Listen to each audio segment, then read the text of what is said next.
இலங்கை கடற்கொள்ளையர்களை கண்டித்து நாகை மாவட்டம் செருதூர் மீனவர்கள் 3வது நாளாக வேலை நிறுத்தத்தில் ஈடுபட்டு வருகின்றனர். இதுகுறித்தான கூடுதல் தகவல்களை எமது செய்தியாளர் ஸ்ரீதர் வழங்கிட கேட்கலாம். ஸ்ரீதர், வணக்கம். இந்த வேலை நிறுத்தம் தொடர்பான தகவல்கள் என்னவாக இருக்கிறது? மீனவர்கள் தரப்பிலிருந்து என்ன சொல்லப்படுது?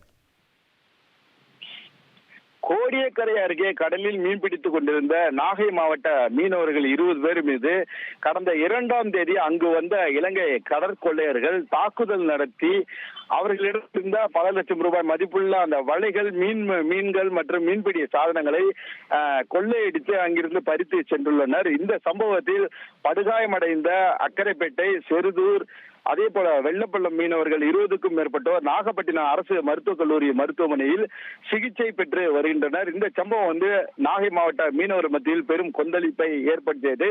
இதையடுத்து இலங்கை கடற்கொள்ளையர்களை கண்டித்து நாகை மாவட்டம் செருதூர் மீனவர்கள் அன்றைய தினமே வேலைநிறுத்த போராட்டத்தை அறிவித்தனர். இந்த வேலைநிறுத்த போராட்டம் என்பது தொடர்ந்து இன்றைக்கு 3வது நாளாக நீடித்து வருகிறது. செருதூர் மீனவர்கள் தொழில் மறியல் செய்து கடலுக்கு மீன்பிடிக்க செல்லாததால் ஒரு 400க்கும் மேற்பட்ட ஃபைபர் படகுகள் அனைத்தும் அந்த செருதூர் மீன்பிடி இறங்கு தளத்தில் நிறுத்தி வைக்கப்பட்டுள்ளன. தொடர்ந்து செருதூர் மீனவர்கள் இன்றைக்கு அந்த மீன்பிடி இறங்கு தளத்தில் இலங்கை கடற்கொள்ளையர்களை கண்டித்து கண்டன போராட்டத்திலும் ஈடுபட்டனர். இந்த போராட்டத்தில் குறிப்பாக இலங்கை கடற்கொள்ளையர்களை ஒடுக்குவதற்கு மத்திய அரசு நடவடிக்கை எடுக்க வேண்டும். அதே போல கடலில் தமிழக மீனவர்கள் சுதந்திரமாக மீன்பிடிக்கவும் அவர்கள் உயிருக்கு உத்தரவாதம் அளித்து பாதுகாப்பை பலப்படுத்த வேண்டும் என வலியுறுத்தி கோஷங்களை எழுப்பினர்.